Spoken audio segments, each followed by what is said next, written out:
ating SK Federation President na si Attorney Ronaldin Portal. Kaya po kayo ay aming naimbitahan ngayong gabi. At syempre, nasa naman ang ating mga estudyante mula po sa Sapampalay National High School!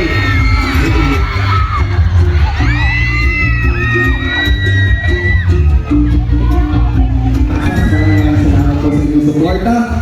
At syempre, nasa naman ang ating mga kasamang mag-aaral mula sa City College of San Jose del Monte. Ayun! Ang dami rin, no? Maraming salamat po syempre sa ating Pangulo na si Dr. Roger S. Ambila ng City College. Ang kanilang mga anak ngayong gabi. At syempre, muli po maligayang araw ng mga ama sa inyong lahat. Ayan! Okay, so syempre, sabi ko nga kanina, ito ay isang kalayaan cultural show. Papa, ayan, lahat ng mga ama. Ayan, palakpakan naman natin lahat ng mga ama kasama natin tonight. Ayan, maraming salamat po sa inyong patuloy na pagmamahal at sakripisyo sa inyong mga pamilya. Siyempre, alam mga... ano ka na? Ano po pangalan? Pangalan po? Ricky, sino bang inaabangan mong grupo ngayong gabing to? Of course, yung Sapampalay Online. Wow! Baka klase mo ba yung mga magpa-perform mamaya? Mga kaibigan ko po. Ayan, sino mga kasama mo ngayong gabi? Ayan, sige, mamaya abangan mo kanilang pagtatanghal kasi nakita ko during the rehearsal, sobrang ganda ng inihanda nila. Sigurado magiging proud kayo sa mga mapapanood. Dito kayo sa kabilang side, akit po ako hanggang doon. Sino bang pwede pong mamaya? Gusto ko po yung naparaan lamang dito sa ating River Restaurant. Meron po ba? Ito! Happy Father's Day po! Ngayon Lolo at Daddy. Pwede po ba kayong makapanayam? Ayan. Sino pong mga kasama nyo? Yung buong pamilya ko dito, yung aking may bahay, ang aking anak, ang aking nanay, tatay, at yung aking panganay na anak. Grabe, buong pamilya nandito para mag-celebrate ng Father's Day. Ayan, meron po ba kayong sinusuportahan o kayo ay talagang bumisita dito sa ating River Esplanade? Nandiyan po yung anak ko na college from City of San Jose del Monte. Magpe-perform din ang anak ni Daddy, syempre. Ayan, ako, sobrang proud. Sigurado ito yung isa sa mga pinakamagandang regalo para sa iyo ngayong Father's Day. Yun lang kumpleto kami. Isang magandang regalo na yun, lalo na nandito kami at celebrate ng ito, kung nangyayari na yan. Ayan ako, Happy Father's Day po ulit. Maraming salamat po sa inyong pagdalo. May klase pa kayo mag-perform? Well, susuporta na tayo sa City College. Yes po! Kala ko pang petisyon. So isang masayang gabi at makasayang na gabi sa inyo at maraming salamat sa pagdalo sa ating selebrasyon ngayong gabi. Meron po ba dito yung naghulat na lamang at may pagtatanghal parang doon sa taas? Parang hanggang dito. Kamusta po? Magandang gabi. Hello po? Ayan. May kasama ba kayong iba o nag-date? May kasama po, pinsan. Yung pinsan mo magpe-perform? Hindi po sumasabot lang din. Sumusuporta lang din. Pero nagsasolo kayo dito ha. Marami tayong, nakita ko, bumili na sila ng coffee sa ating isa sa mga kasamang Tribu Coffee doon sa may bandang baba. So muli po, parang hindi po ata kami magsisimula ng ganyang kahina yung palakpakan. Pero mo mas malakas! Akit ako ulit.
Performing Arts Group ng City College of San Jose del Monte.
ay nagpapakita ng isang engrandeng kasalan at alamat ng pagmamahalan.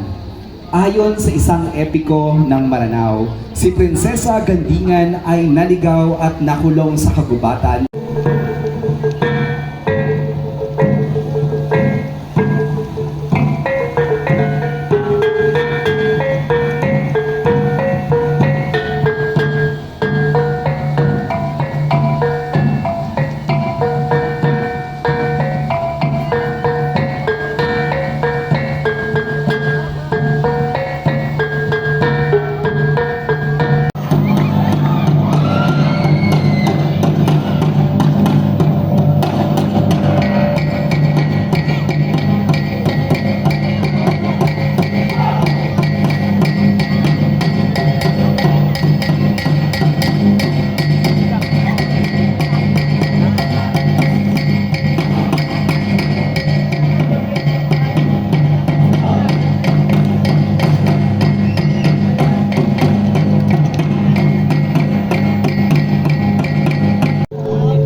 del Monte.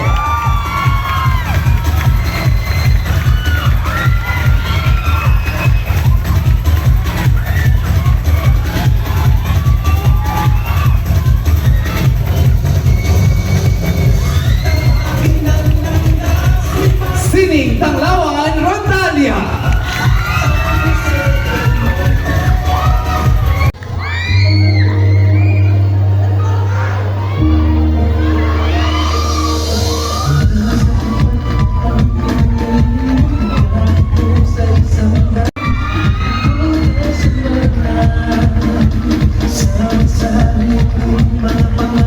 Ang ating mga choreographers and directors mula po sa City College of San Jose del Monte, CPAG, Director for the Center of the Arts, Cultural and Development, Ms. Sharan M. Ballesteros.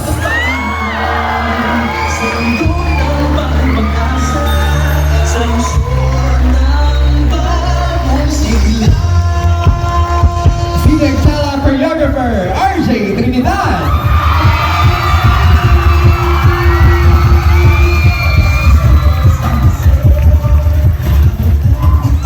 Mr. Michael Pariente.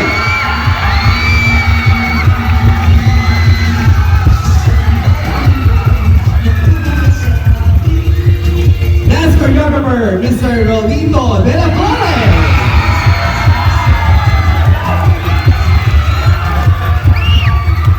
Our Singing Tanglawan Rondalia trainer, Jomar Espinosa.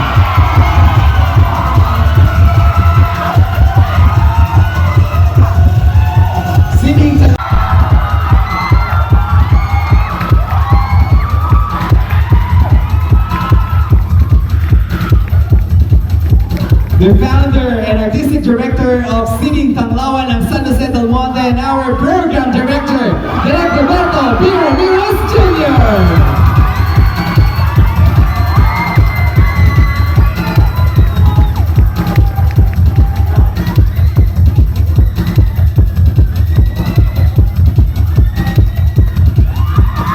Muli ang Singing Tanglawan Kalayaan Cultural Show! Handog na mga talentadong San Joseño para sa San Joseño!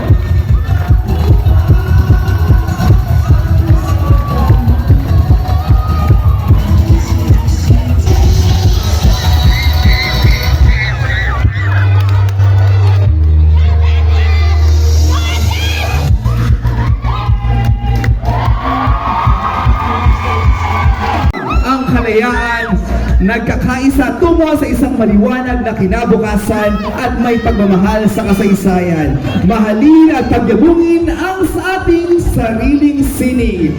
Para sa sining, para sa bansa, at para sa bata. Mabuhay ang Pilipinas! Arya San Joseño!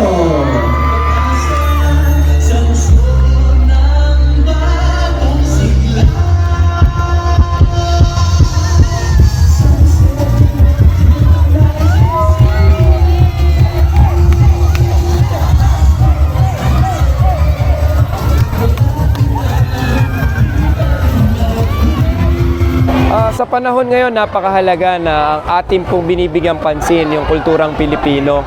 Sapagkat sa panahon ngayon, na panahon na ng social media, na marami nang nakikita, iba't ibang kultura ang nakikita ng ating mga kabataan, marapat lang na tayong mga mas nakakatanda, lalo na tayo sa gobyerno, ay ipakita natin sa ating mga kabataan yung sariling kultura at sining ng Pilipino. No? Sapagkat kapag ang mga batang Pilipino ay naturuan natin magmahal sa sarili niyang kultura, makilala niya, maranasan niya, sigurado ko na mamahalin niya ang bansang Pilipinas at siya ay magiging isang disiplinado at magiging produktibong miyembro ng ating lipunan na makakatulong sa patuloy na pag-unlad ng ating bansang Pilipinas. Sapagkat dito sa aming lungsod, sa lungsod ng San Jose del Monte, ang aming Mayor Arthur Robes ay naniniwala na kapag yung mga kabataan ay naturuan natin na magmahal sa sarili niyang kultura at sining, siya ay magiging produktibong miyembro ng lipunan. Ito yung obserbasyon namin sa mga mauunlad na bansa tulad ng Japan, ng Korea, na ang kanilang kultura ay talagang kanilang pinahalagahan mula sa mga bata. Kaya ganun din yung ginagawa natin. Binibigay natin sa mga ganitong gawain, sa mga ganitong programa ay unti-unti natuturo natin sa mga kabataang San Joseño ang ating sariling kultura na nag-enjoy sila, na nasisiyahan sila at patuloy yung programang ito para mas marami pa tayong mga kabataang San Joseño, mga Pilipino ang matutong magmahal sa ating sariling kultura. So yan, message po para sa mga kabataan. Sa lahat ng ating mga kabataang San Joseño, sa lahat ng ating mga kabataang Pilipinong nakikinig, nanonood, no? Ito na yung panahon na dapat mas nating mahalin at kilalanin natin ang ating sariling kultura at sining. Maganda, makulay at talaga namang maipagmamalaki natin yung ating sariling kulturang Pilipino. Kaya naman sa lahat ng kabataan, iniengganyo ko kayo na sumali sa mga theater group, sa mga cultural group para maranasan ninyo yung saya, yung ligaya, yung pagiging proud na pagiging isang Pilipino sapagkat ang ating kultura ay sadyang makulay, makabuluhan at talaga namang may pagmamalaki hindi lamang sa Pilipinas, mungking sa buong daigdig. Ang Sining Tanglawan Kalayaan Cultural Show po ay aming binuo para i-celebrate ang ating Independence Day. We're celebrating 125 years of our independence. Pero isa sa mga bagay po na adikain namin, syempre, yung mapalaganap at mapalago pa yung ating pagmamahal sa sining at kultura. Kaya naman po ang Sining Tanglawan ng San Jose del Monte ay binuo. Nabuo ito dahil sa pagmamahal sa sining, pagmamahal sa bansa. At syempre para sa bata po yung aming ginagawa kasi nais namin na yung sining at kultura bilang isang malaking bahagi ng pagkakakilanlan nating mga Pilipino ay maibahagi, maipamana ng walang katumbas na halaga sa mga susunod pang henerasyon. Message para sa mga kabataan. Sa lahat ng mga kabataan, syempre nais po namin na kayo ay hikayatin na yakapin, mahalin yung pagiging tunay na Pilipino, yung ating mga pagkakakilanlan. Dahil sa mga tradisyon, kultura, sining natin, dito tayo nagiging iba, dito tayo nagiging angat. Sabi ko nga, ang Pilipinas ay binubuo ng higit sa 17 million na indigenous people or community na talaga namang nagtuturo sa atin ng iba't ibang kultura at sining na sigurado kong kapag po lahat sila ay inyong nakilala, napanood, mas lalo nyo pang mamahalin ang inyong pagiging Pilipino.